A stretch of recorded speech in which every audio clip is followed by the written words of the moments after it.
제프 밴드 스텔트 목사님이 쓴 그 복음의 언어, 이런 제목의 책이 있습니다.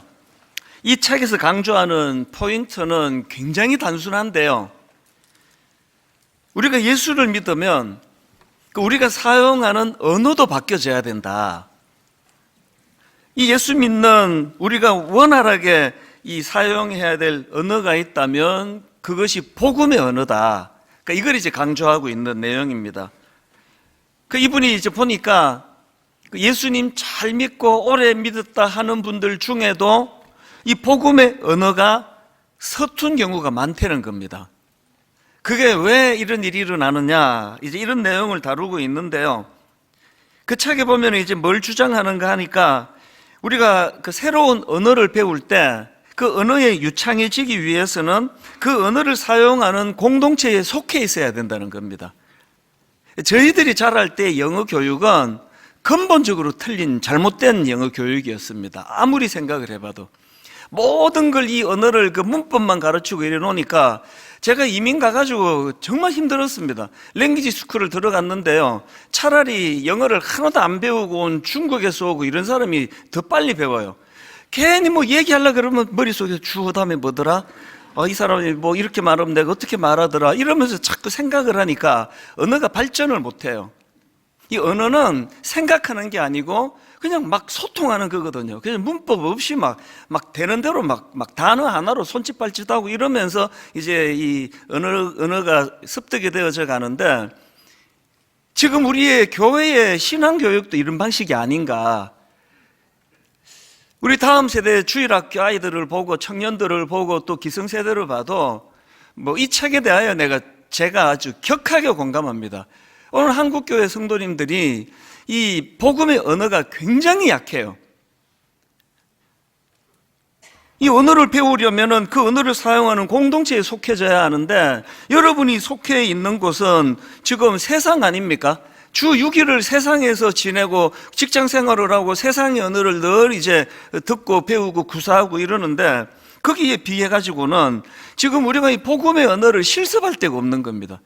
딱 한 번 이제 주일날 교회 와서도 이게 지금 우리 중고등학교 때 문법 배우는 거, 영어 문법 배우는 거 똑같잖아요.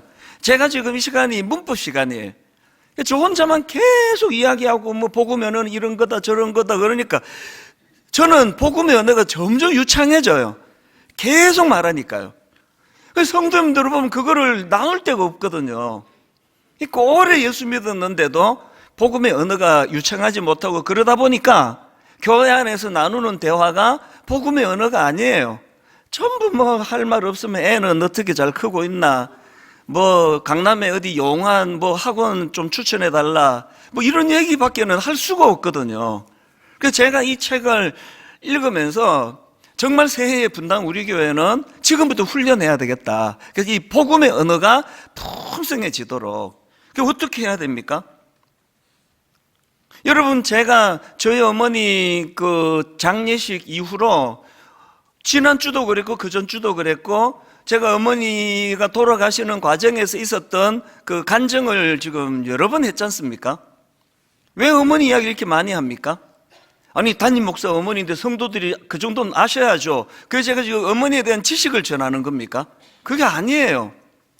장례식 이후로 저희 어머니와 관련된 간증을 많이 하는 거는 그 어머니가 소중한 분이라서가 아니라, 제가요, 왜 담임 목사 어머니가 돌아가셨다는 걸 홈페이지에 별도로 광고해야 되느냐, 하지 마라 그랬어요. 저도 그냥 성도의 한 사람으로 그 장례 공지란에 거기에 딱 한 줄만 넣어라. 그리고는 알리지 못하게 했습니다. 모든 성도는 다 똑같은 거죠. 근데 왜 제가 저희 어머니 장례식 이후로 그 장례식 이야기를 많이 하는가 하면, 그거는요, 그 장례식이 제 인생에서 큰 사건이잖아요. 그 슬픈 일이잖아요. 그런데 그런 슬픈 일을 겪는 과정에서 하나님이 저를 통해서 너무나 많은 일을 하셨기 때문이에요. 믿겨지지 않는 진짜 놀라운 일들을 참 많이 했습니다. 그래서 지금 그 사건을 통해서 저를 대해 주셨던, 저에게 은혜 주셨던 그 하나님 이야기를 드리는 거지, 저 어머니랑 아무 상관없는 이야기예요. 그래서 지금 제가 꿈꾸는 거는 이제 우리 2월 말에 이제 개강을 하는 다락방이 이제 이 복음의 언어를 실습하는 장이 되기를 원합니다.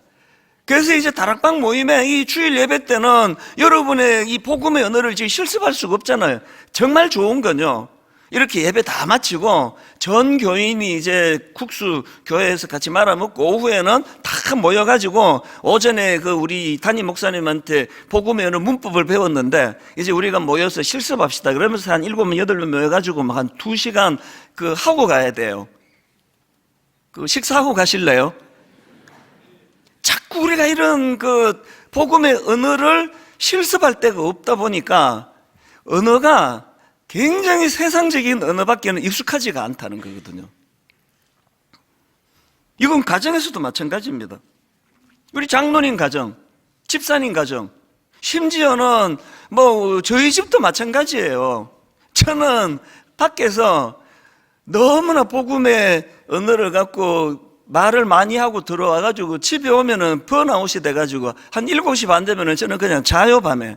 그리고 한 2시, 3시 일어나 보면 또 애들이 또 다 자요. 그러니까 우리는 만날 시간이 없습니다. 중요한 얘기는 전화로 해요. 그러니까 이게 또 문제잖아요. 가정에서 그러면 좀 일찍 퇴근하시는 분, 여러분의 자녀들하고 어떤 대화를 나누십니까? 복음의 언어가 그 한마디라도 들어갑니까? 이게 안 되니까 복음의 언어가 너무나 이게 낮은 단계, 유치한 단계. 원래 이걸 한번 어떻게 돌파해야 되는가? 그게 지금 저의 고민입니다. 여러분, 가정에서 어떤 문제를 만나가지고 그 아이가 상처를 받아요? 그러면 그거 뭐 이렇게 하니까 되더라. 이 책 한번 읽어봐라. 뭐 용한 선생님이 있다, 만나볼래? 이런 대화로만 끝난다면 그거는 믿는 아버지라고 말하기가 어렵죠. 그때 예수 그리스도가 대안이 된다는 이야기가 나오고 있습니까? 취업이 될 줄 알고 막 기대했다가 그 자녀가 잘 안 돼가지고 낙심해 있을 때, 그때 예수 그리스도의 이름으로 기도할 때 어떤 일이 일어나는지 아느냐는 대화가 일어나고 있습니까? 이 복음의 언어가 빈약한 거죠. 제가 오늘 본문을 택한 이유는요, 오늘 본문에 보면은 이 복음의 언어가 풍성한 신앙 공동체가 얼마나 아름다울 수 있는가를 그림을 그려주고 있기 때문입니다. 자, 본문 골로새서 3장 16절 한번 보십시오. 전제가 이렇습니다. 그리스도의 말씀이 너희 속에 풍성히 거하여. 이거 큰 전제입니다.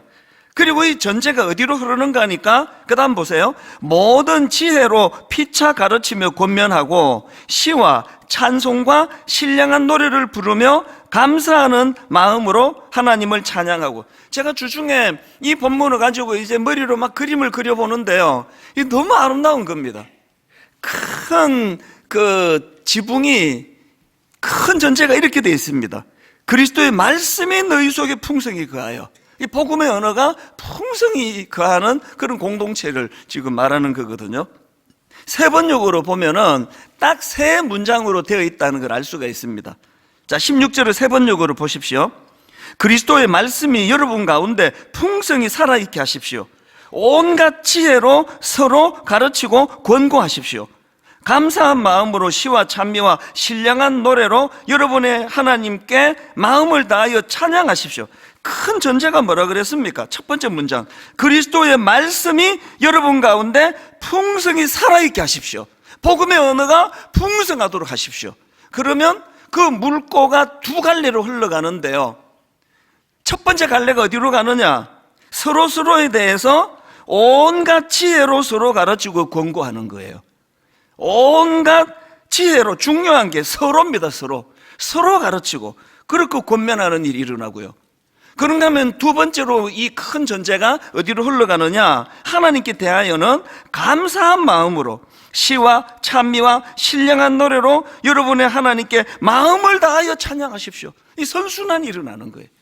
내게 이런 풍성함이 있으면 이것이 이렇게 두 갈래로 물고가 흘러가고, 이렇게 두 갈래로 물고가 흘러가면 그것이 또 내 영혼을 풍족하게 해가지고 이 아름다운 그 복음의 언어가 더 풍성해지고, 그래서 하나님께는 항상 감사한 거예요.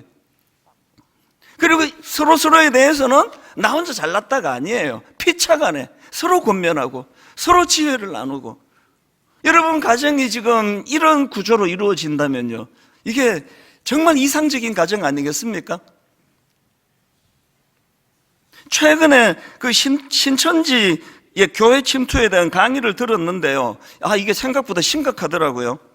그 신천지가 교회에 침투해가지고 오래 그곳에서 이제 아주 그 압력을 해서, 그래서 어떤 교회는 담임 목사가 쫓겨난 경우도 있고요. 이간질을 시키니까요. 그리고 어떤 교회는 심지어는 교회가 문을 닫아버렸답니다. 그러면서 그 강사님이 계속 강조하는 게, 여러분들의 교회에도 이제 목사님들이 모였으니까요, 여러분들의 교회에도 지금 신천지가 침투해 있다고 보면 틀림없습니다. 이게 막 두려워지는 거죠. 이제 우리 2월 말이면 이제 다락방이 이제 오픈이 되는데, 그 다락방 안에 그 신천지가 와 있을 거라는 거죠, 이미. 그래서 요즘 제가 이런 기도를 하죠. 하나님, 교회가요, 막 누가 신천지야 이러면서 막 의심의 눈초리로 이러면 교회가 진짜 어려워져요. 아니에요. 제가 꿈꾸는 건요, 예를 들어서 이제 A 다락방에 지금 신천지에서 오신 분이 계시다고요. 그러면 우리가 오늘 이 본문을 구현하자고요. 우리가 이 본문에서 다락방 모임을 하는데 그리스도의 말씀이 풍성히 거해서 복음의 은혜가 넘쳐나서 어떻게 해요? 서로에 대해서는 온갖 지혜로 권면하고 가르치고, 어떤 그 세상에서 실패하고 아프고 상한 이야기도 거기서는 다 끄집어내고 같이 눈물을 흘리고, 그리고 하나님께는 항상 감사하고. 우리 교회가 21년 동안 다락방에서 진짜 많이 있어 왔던 이야기예요. 어떤 순장님이 암에 걸렸어요. 기도로 낫는 경우도 있고요, 더 많은 경우는 그 암을 계속 다스려가면서 끝까지 다락방 안에서 사랑으로 권면하고 하나님께는 감사하고. 여러분, 여기에 신천지가 어떻게 해주고 들어옵니까? 제가 가슴이 아픈 건 지난주에도 말씀드렸잖아요.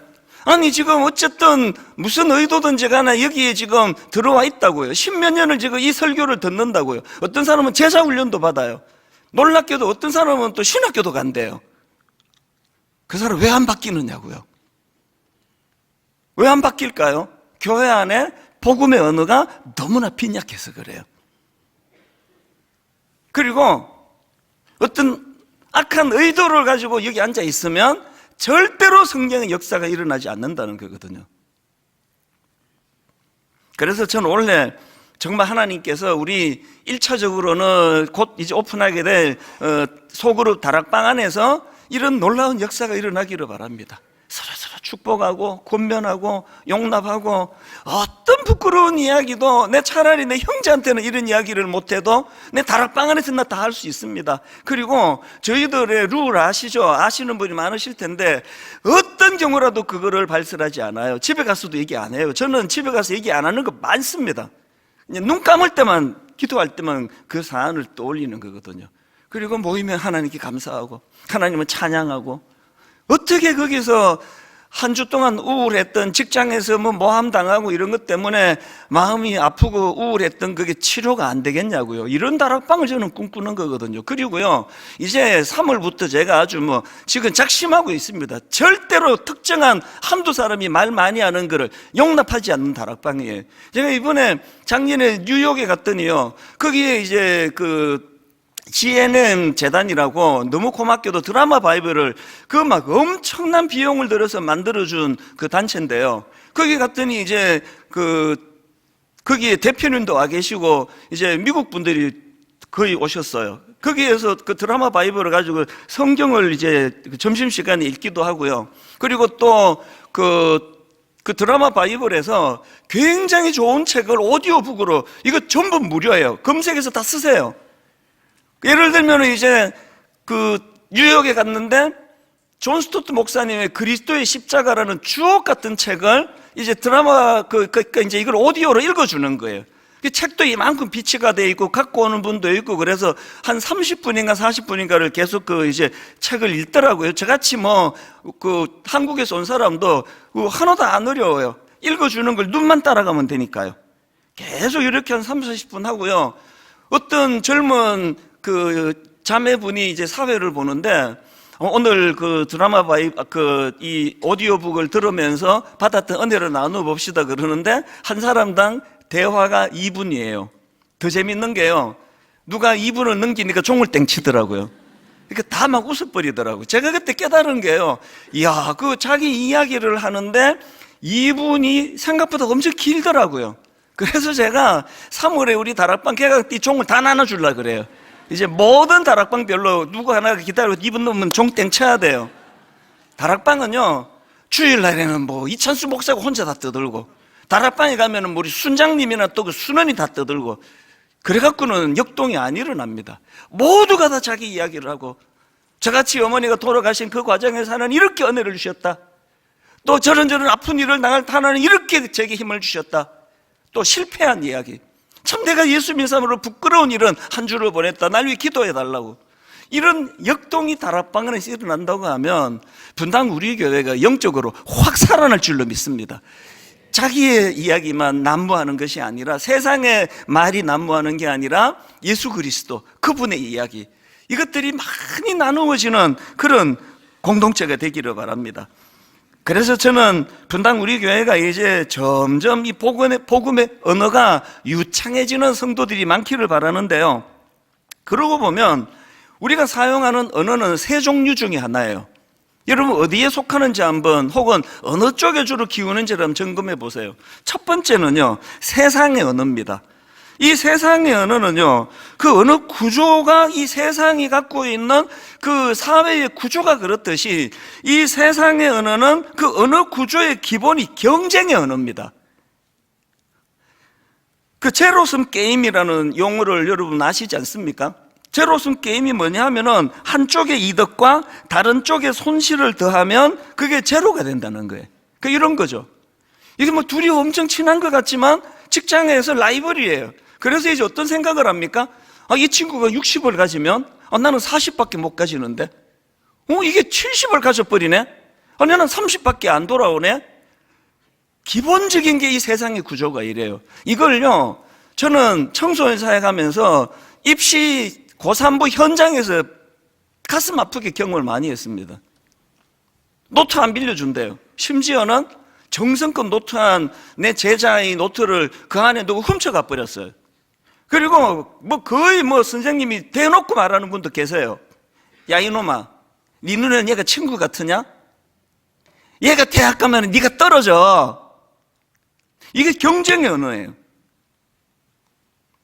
그러다 보니까 누가 좀 잘했다, 누가 성공했다 그러면 벌떼처럼 달려들어가지고 그거를 가지고 저거는 가짜다, 엉터리다, 이런 것들이 쏟아져 나오는 게 이 세상의 언어 아닙니까? 그리고 여러분 창세기 11장에 보면은요, 바벨탑을 쌓는 곳에서의 언어를 보니까 분열의 언어예요. 지금 정치권을 한번 보세요.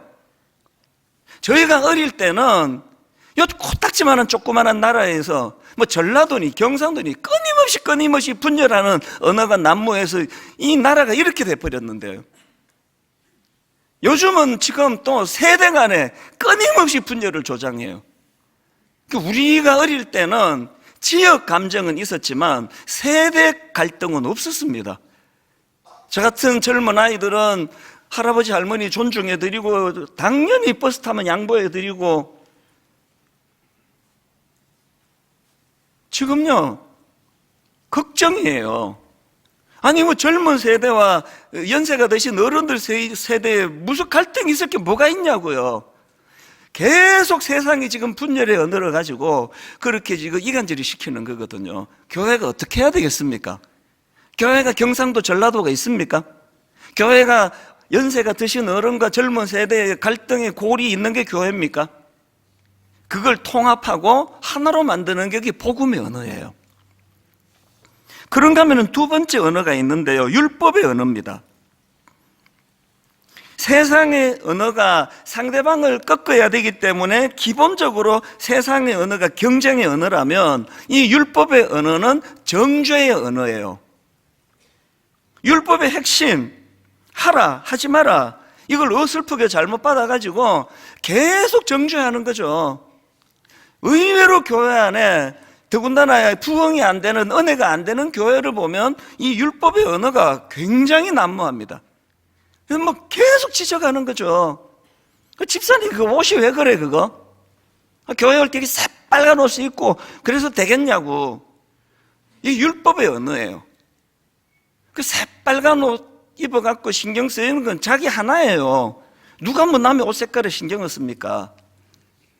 교회가 은혜가 없으면요 엄청 정죄예요. 교회 진짜 무서워서 못 다녀요.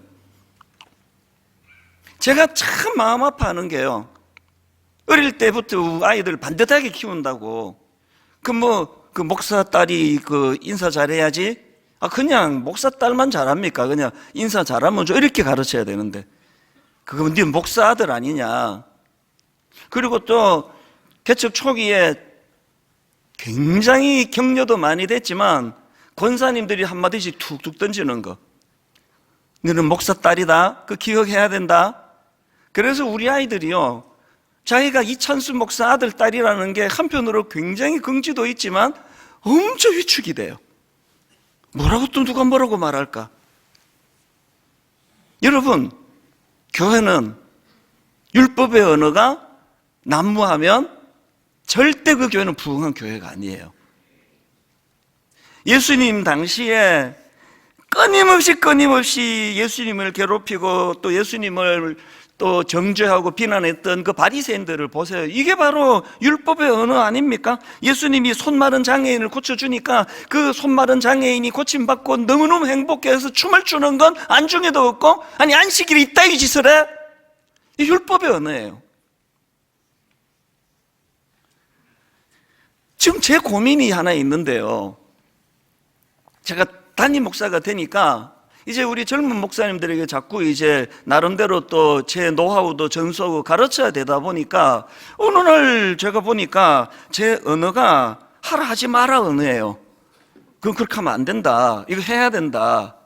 그리고 또 어느 날부터 제가 하여튼 말이 많아졌어요. 말이 회의하면서 막 혼자 말 탁 하고 돌아서면서 나 혼자 이렇게 독백을 해요. 그 참 말 되게 많네. 새벽에 일어나면 하나님께 제가 요새 간구해요. 하나님 오늘 말 좀 줄이게 해주세요. 그리고 자꾸 제 언어가 율법의 언어가 돼요. 그 젊은 목사 그러면 안 됩니다, 이렇게 해야 됩니다. 절대 이게 좋은 조짐이 아닙니다. 옛날부터 하는 말 아시죠? 나이가 들수록 입은 닫고 지갑을 열으라 그랬는데, 물론 지갑도 열려고 애를 써요. 근데 입을 더 많이 열어요. 막 이렇게. 저도 그렇고요, 우리 순장님들, 장로님들, 권사님들, 우리 언어가 혹시 우리도 모르게 율법의 언어가 된 건 아닌가? 여러분, 율법의 언어로요 사람은 지적해서 바뀌는 존재가 아닙니다. 가정도 점검해 보세요. 여러분 가정은 율법의 언어가 많습니까? 가정에서 뭐 그런 막 경쟁으로 막 뭐 그런 건 없으니까 율법의 언어가 많을 수 있잖아요. 그래서 아이들이 이 우리 아빠 그러면은 또 이 아빠가 또 이거 뭐라고 지적하실까? 글쎄 저희 가정도 정말 안 그러기를 바라고 또 바랄 뿐이에요. 아까 제가 신천지 강의를 듣고 왔다고 말씀드렸는데요, 신천지에서 그때 그 목사님이 신천지 전문가로서 이제 그 설명하는 게 뭐냐 하니까 신천지가 침투해가지고 하는 가장 강력한 게 비난이래요, 비난. 교회가 이제 뭐 한 구절 묵상하자 그러면 다락방 가가지고 그때 왜 그 주일날 그 담임 목사 그거 어떻게 생각하세요? 한 구절 묵상 갖고 이게 된다고 생각하십니까? 뭐 이런 거죠. 요새 그 우리 찬양 인도하는 그 이동선 전도사 어떻게 생각하세요? 난 글쎄 이유를 모르겠는데 그냥 난 그 밥맛이에요. 뭐 이런 거. 그러면 이제 옆에 있던 분이 자기도 이제 이거를 하고 싶은데 못하고 있다가 누가 그렇게 툭 터주니까 이게 나만 그렇게 생각하는 게 아니었군요. 저도 이상하게 밥맛이에요. 예를 든 겁니다. 그래서 제가 강의하면서 신천지가 이렇게 교회를 이제 주로 분열시킨다고 해서 제가 깨달았죠. 어떻게 하면 됩니까? 교회는 그런 식으로 자기 생각으로 누구를 비난하고 정죄하고 또 이런 사람들이 꼭 그 수식으로 달고 다니는 말 있죠. 말도 안 되는 비난을 해놓고는 내가 다 교회를 사랑하니까 이런 거지. 사랑하면요, 복음의 언어를 쓰는 거예요. 교회를 위해 기도하는 거예요. 그래서 우리가 이런 의미에서 이제 세 번째 언어가 있는데, 세 번째가 바로 복음의 언어입니다. 복음의 언어는 예수님의 정신과 가르침이 그 삶을 관통하는 언어예요. 쉽게 말하면. 그래서 복음의 언어는 예수님이 이 사복음서에서 가르쳤던 복음의 정신을 이야기하는 게 복음의 언어예요. 그리고 더 중요한 거, 복음의 언어는 그냥 예수님 이야기하는 게 복음의 언어예요. 오래 예수 믿으신 또 우리 중직자, 그리고 우리 그 모태신앙인 여러분, 지난 한 주간 여러분 입술에서 예수님 이야기가 몇 번이나 나오셨어요. 예수님이 하신 그 정신을 여러분 삶에 관통하는 대화를 몇 번이나 나누셨습니까? 예수님의 가장 강력한 정신은 십자가 정신인데, 십자가 정신은 사랑의 정신 아닙니까? 용서의 정신 아닙니까? 희생의 정신 아닙니까? 교회를 사랑해서 하는 말인데 우리 교회는 이것 때문에 안 돼. 우리 담임 목사 너무 사랑하는데 우리 교회 얘기를 갖고 가는 거 아닙니다. 우리 담임 목사 저래 갖고는 안 돼. 그게 사랑해서 하는 게 아니고 그게 율법의 언어고요, 분열의 언어예요. 여러분, 우리가 십자가 주님의 사랑으로 복음의 언어를 말한다 할 때는 남의 이야기를 그렇게 함부로 그렇게 자꾸 정죄하고 비난하는 게 습관처럼 돼 있지 않습니다. 다락방이 저는 복음의 언어가 넘치기를 바라요. 그래서 먼저 말 많이 하지 않아요. 내가 어떻게 하면 좀 도와줘 볼게. 사랑하는 거죠. 용서하는 거죠. 그분의 희생을 닮아가는 거죠. 그래서 고린도전서 4장 20절에서 하나님의 나라는 말에 있지 아니하고 오직 능력에 있습니다. 이 능력을 경험하는 게 그게 교회라고 한다면, 여기서 말하는 말에 있지 않고는 말쟁이를 말해요. 말쟁이. 그래서 고린도 교회가 그렇게 사분오열 그렇게 찢어진 거거든요. 제가 이런 설교를 할 때마다 항상 토를 다는 거 아시죠? 제가 여러분 이제 그 비판하는 입을 닫으려고 하는 설교가 아니에요. 하세요. 언제든지 하셔도 됩니다. 언제든지 저에게 해주시고, 교역자들에게 우리 교회는 이런 걸 좀 고치면 좋겠다고, 저런 것들을 좀 보완하면 좋겠다고 언제든지 하셔도 돼요. 그런데 그게 뒷담화로는 아무런 개선이 되지 않는다는 이야기입니다.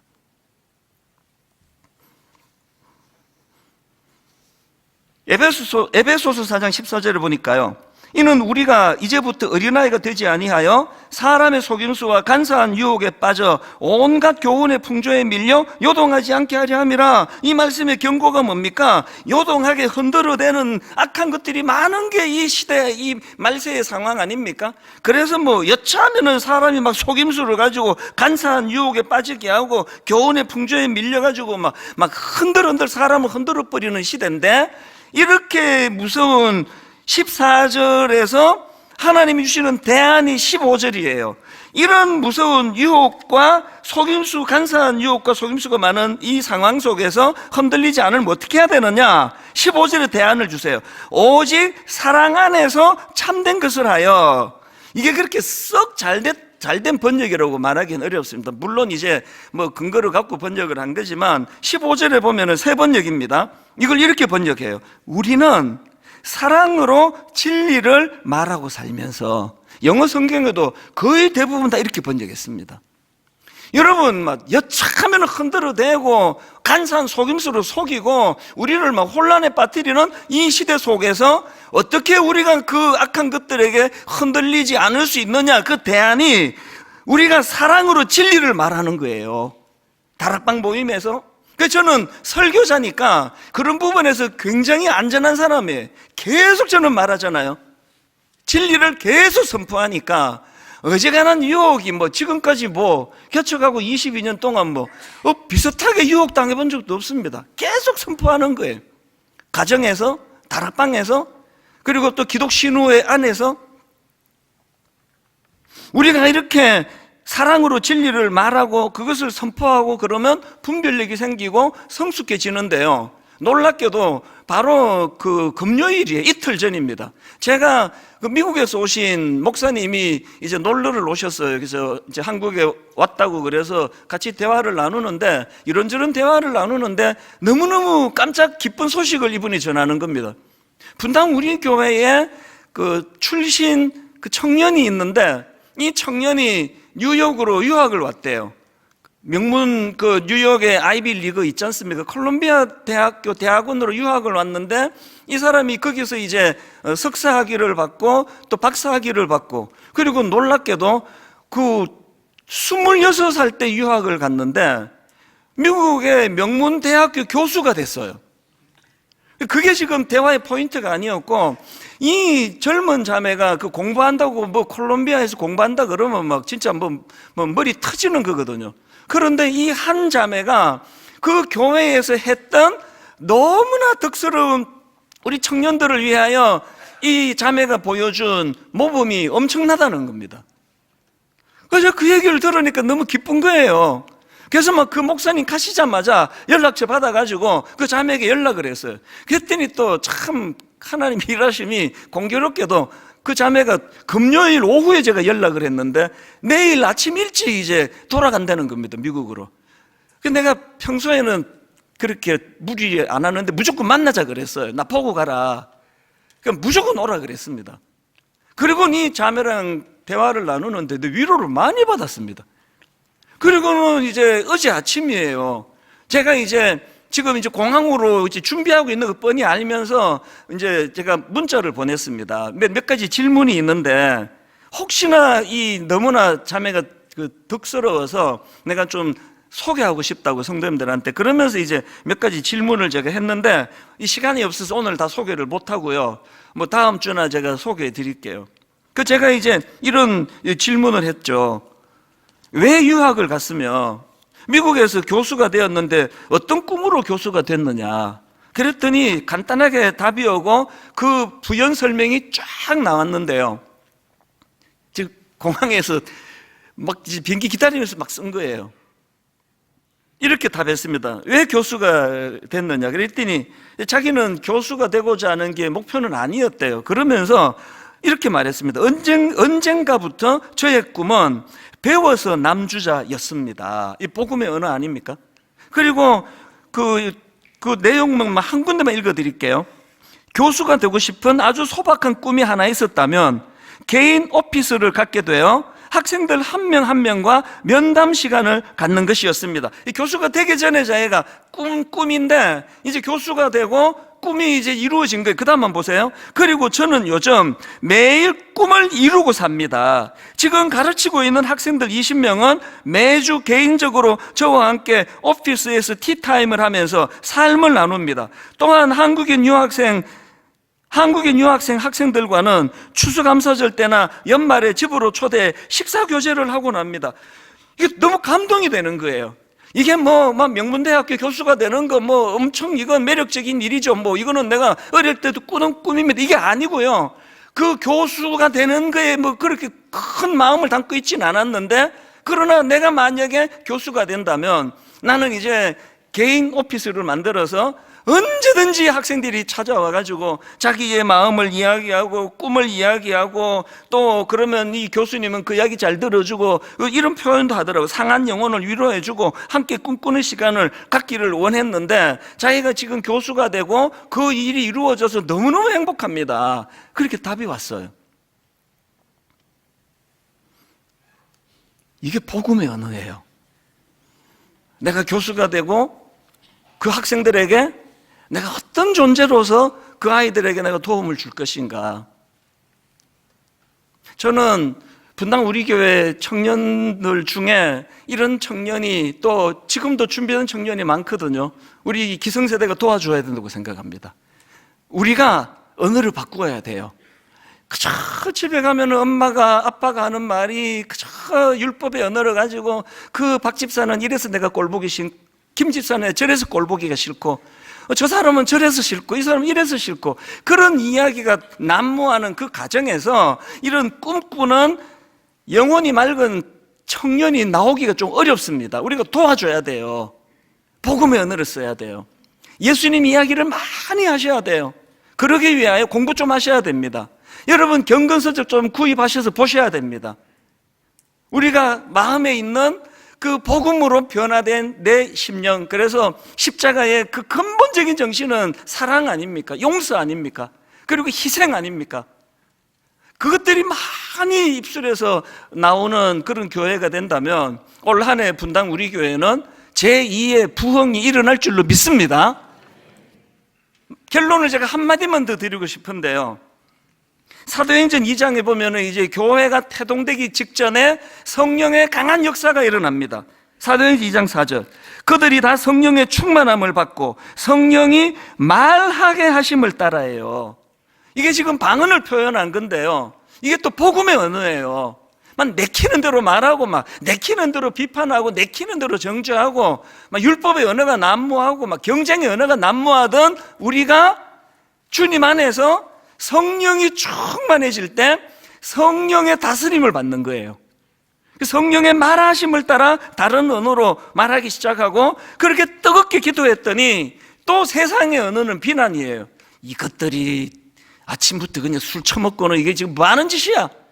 그렇게 기도하는 사람들을 오해를 하니까 베드로가 그 오해를 풀어주는 복음의 언어를 한번 보십시오. 그게 사도행전 2장 16절 17절입니다. 이는 곧 선지자 요엘을 통하여 말씀하신 것이 일렀으되 하나님이 말씀하시기를 말세에 내가 내 영을 모든 육체에 부어주리니 너희의 자녀들은 예언할 것이요 너희의 젊은이들은 환상을 보고 너희의 늙은이들은 꿈을 꾸리라. 이게 복음의 언어예요. 역사 동안 세상은 끊임없이 우리를 오해하고, 끊임없이 우리를 정죄하고, 끊임없이 우리를 라이벌로 생각하고, 없는 말을 만들고, 끊임없이 율법의 언어를 가지고 우리를 얽어맵니다. 하라, 하지 마라. 주일날 교회 오면 복음의 언어가 제일 제가 이 구절에서 좋은 게 너희의 늙은이들은 꿈을 꾸리라예요. 저는 기도합니다. 하나님, 우리 교회의 어른들, 연세 드신 분, 60대, 70대, 80대, 아버지 하나님, 복음의 언어가 그들을 변화시켜 주셔서 우리 어른들이 꿈을 꾸는 교회가 되기를 원합니다. 젊은이들은 그 어른들을 바라보고 환상을 보고. 벅차지 않으세요? 이 목표를 가지고, 이 꿈을 가지고 지금의 우리 교회에 만족하지 말고 그렇게 하나님 은혜를 구하는 저와 여러분 되시기를 바랍니다. 그 베드로의 복음의 언어를 가지고 만든 찬양이 303번 마지막 날에 내가 나의 영으로 모든 백성에게 부어주리라. 요엘의 그 예언을 가지고 너무나 아름다운 복음의 언어로 그 술 취했다고 오해하는 사람들을 향하여 선포하는 이게 오늘 예수 믿는 우리의 모습이기를 바랍니다.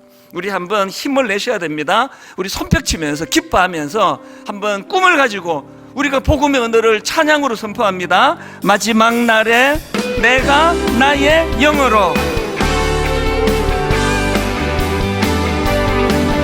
마지막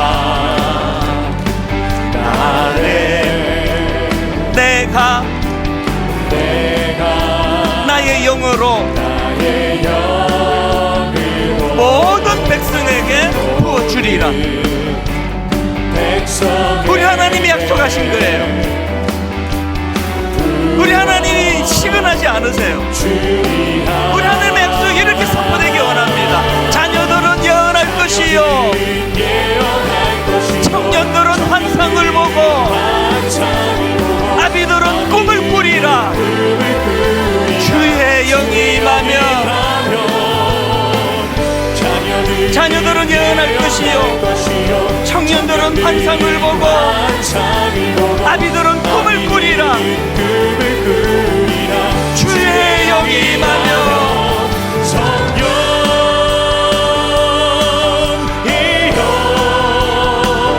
임하소서.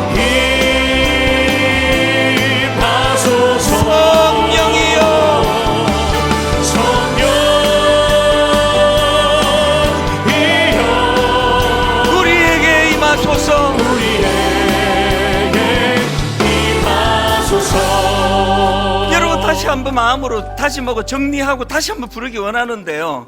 여러분 여러분 언어가 지금 세상의 언어가 많습니까? 여러분이 들려지는 이야기가 세상의 언어가 많이 들려집니까? 경쟁의 언어예요. 분열의 언어예요. 자꾸 나누어요. 자꾸 이간질을 시켜요. 그게 이단이 와서 하는 일이래요. 여러분이 지금 많이 듣고 많이 하는 게 혹시 여러분도 모르게 부지불식간에 지금 율법의 언어 아닙니까? 하라, 하지 마라. 너 왜 이래? 아니, 저 사람 도대체 왜 저 모양이야? 교회가 도대체 이 뭐야? 율법의 언어예요. 율법의 언어는 사람을 변화시키지 못합니다. 복음의 언어입니다. 십자가 정신, 예수 그리스도. 아까 그 우리 교회 청년 자매가 26살 때 유학을 가서 미국 대학교, 유명한 대학교에 교수가 되고 소박한 꿈이 자기가 가르치는 학생 20명 언제든지 자기한테 와서 대화하고 마음을 나누고 그 20명을 위하여 오피스를 내는 것이 꿈이고 그것이 이루어 너무 행복하다는 거. 이 율법의 언어가 아니에요. 복음의 언어예요. 격려의 언어거든요. 오늘 우리 하나님이 하신 약속을 다시 한번 우리가 상기하면서 한 번 더 마음을 담아서 정말 아버지 내 삶에도 이런 역사가 일어나기를 원합니다. 우리 한 번 더 힘을 얻어 찬양합니다. 마지막 날에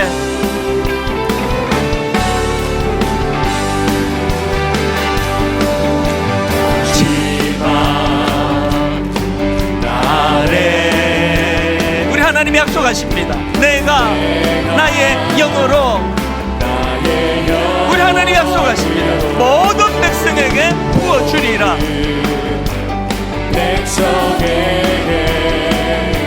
시근하지 아니하신 우리 하나님, 하나님의 약속을 입술로 선포하기 원합니다. 자녀들은 예언할 것이요, 청년들은 환상을 보고 아비들은 꿈을 꾸리라. 주의 영이 임하며 자녀들은 예언할 것이요, 청년들은 환상을 보고 아비들은 꿈을 꾸리라. 주의 영이 임하며 성령이여 임하소서, 임하소서. 성령이여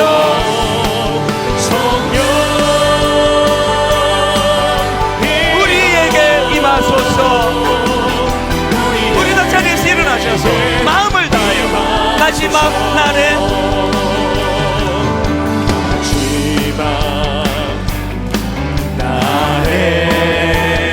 내가 나의 영으로 모든 백성에게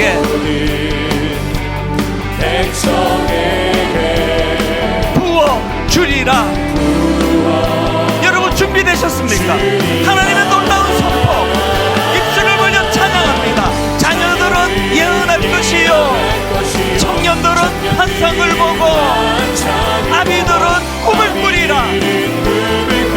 주의 영이 임하며 자녀들은 예언할 것이요, 청년들은 환상을 보고 아비들은 꿈을 꾸리라. 주의 영이 임하며 성령이여 임하소서.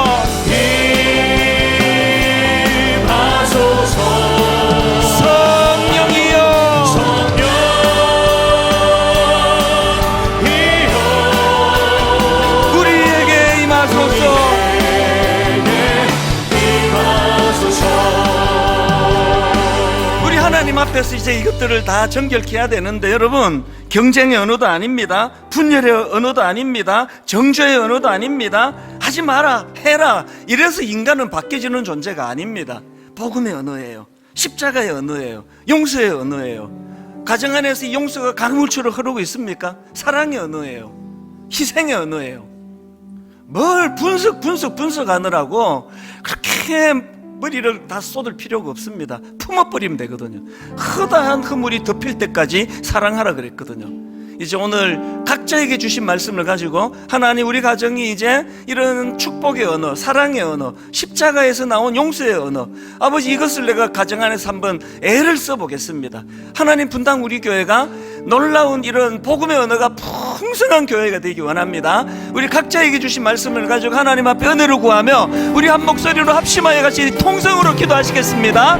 살아계신 하나님 아버지, 오늘 이 예배를 통하여 하나님의 나라의 축복을 가르쳤습니다. 이제 하나님 우리 성도님들을 통해 역신적으로 직장으로 하나님 저들이 은혜를 사용하여 주시고 이 복음의 은혜를 실수하는 원하십니다. 하나님 아버지 저들이 은혜를 경쟁의 은혜가 퍼져나오게 하여 주시옵소서. 저들의 은혜를 분별의 은혜가 퍼져나오게 하여 원합니다. 하나님 저들의 은혜에서 십자가의 은혜로 저들의 은혜가 정죄의 은혜가 돼서 직장 퍼져나오게 하여 원합니다. 하나님 반드시 세상의 원망을 하나님 아버지 하나님 성도여 물려보내야 하시는 우리 모두가 되시는 우리 하여 주시옵소서. 날마다 함께로 우리를 이끄시고 인도하시는 일하시는 그런 주님, 진정한 은혜를 원하옵나오다. 우리 삶의 목표하지 못하는 아버지 주님의 귀한 은혜에서 꿈꾸는 자로 모두를 나아가시는 우리가 될 수 있도록 인도하여 주시옵소서. 그리스도의 말씀을 주시고 풍성히 인도하여 주시옵소서. 우리 언어를 합체의 찬송으로 바꾼다는 원합니다. 하나님 아버지 오늘 말씀을 통해 깨우쳐 주시니 감사합니다. 오래 예수 믿었지만 나는 크리스찬이라고 이력서에 꼬박꼬박 그렇게 기록을 하지만 우리 입술에서 복음의 언어가 너무 빈약합니다.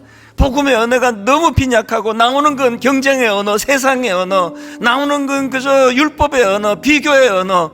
이것이 우리 자녀들로 하여금 꿈을 심어줄 수 없다는 것을 오늘 말씀으로 가르쳐주셨사오니 하나님 부모된 우리가, 기성세대인 우리가 하나님 이 복음의 언어로, 십자가의 언어로, 용서의 언어로, 희생의 언어로, 사랑의 언어로 오래 참고 기다려주는 그 은혜의 언어로 우리 가정 안에서, 우리 교회 안에서 변화가 일어날 때 우리들의 다음 세대는 꿈꾸며 일어나게 될 줄로 믿습니다.